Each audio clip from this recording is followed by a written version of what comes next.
Hey you guys, and welcome to American Culture. I am at work right now, so I gotta make this video quick, but I am 72 hours into my 5-day fast, and I'm going to tell you a little bit backstory of how I got there. At the beginning of April, God, I've been going through a lot, and I just really felt like there was a shift that was coming. In the beginning of April, God called me into a fast where I didn't eat meat for 10 days.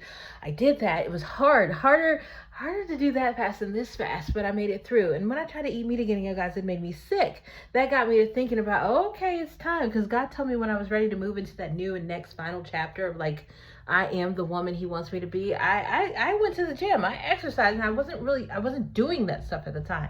And so that kind of kicked my butt into gear that says, oh, I gotta start looking better, feeling better, doing the thing, because it's happening. I am that woman. And then almost immediately God said, 3-day, no food, barely any water. You can have one Gatorade fast. And not 3-day, but 5 days. And I'm like, oh my goodness. But I did it. And so it started on Monday, and you guys, it has been an absolute breeze. It was nothing like any time before I had attempted a fast, I guess for my own selfish reasons. It turned out terribly. And this is probably the reason why most people don't get through them. It's because they're for their own selfish reasons. And God doesn't really support that. And so you start getting really hungry and all this other stuff, and you quit it. But this time it has been easy, because then I was like, oh my gosh, is of the Lord. And he's really been talking to me mainly about, how he has put me in a position of leadership, and I'm no longer reacting to life and I'm responding to it, that I now trust, and I'm no longer trying to have control. There's just been so many things that I have learned over the past 3 days. That's why I'm making this little 72-hour video, partially because I didn't make a video yesterday for day 10 of my new life transition. I was tired, you guys. And like I said, I'm honoring that, because I'm learning so many things that I do that causes negativity. One of them is when I don't honor exhaustion and I push through anyway, it just makes me resent any other time that I have to put a push there, at least in procrastination, all sorts of other stuff.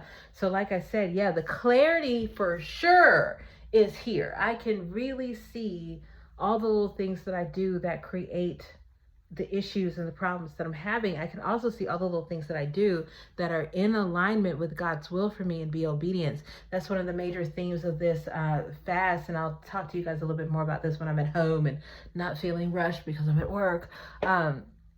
It's how God's really centered me and taught me what it is to be still and know him, because I don't have all these plans anymore. And that's where I'm at with it. What started all this is because I was dealing with chaos and realizing that I'm no longer for it. Like, I'm risen above it. But also God told me that he was moving me and that he needed me to just let him do it. And it's hard, because you think you're supposed to be out here striving and making all these things possible. You think you're supposed to be in control, but there's no such thing. It's just an illusion. And God let me know that now that I trust myself, now that I'm valid and I am walking in his truth, and I trust that life has shifted. It is no longer about what I can control, but about who I can trust. And that was something that just wasn't ingrained in me from the time that I was a little child, when we're about to start doing that again. So yeah, later on's video is going to be about that, how on day 11 I had this monumental shift, and I realized that from day one, life needs to be about molding your mind towards who you can trust, because you don't have control over any of this.